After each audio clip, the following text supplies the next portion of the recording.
Scrutiny of the best from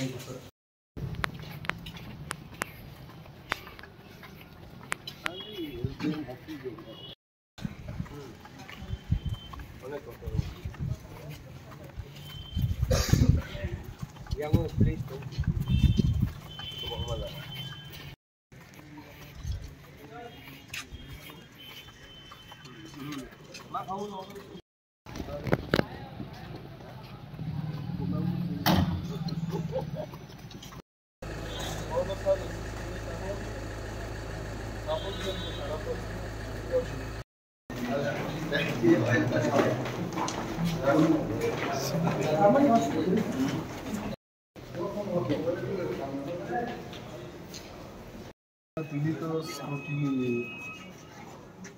দেই তিনি scrutiny যিনি হলো খুব কামদের স্ক্রুটিনি প্রত্যেকটা ডকুমেন্ট আমাদের চেক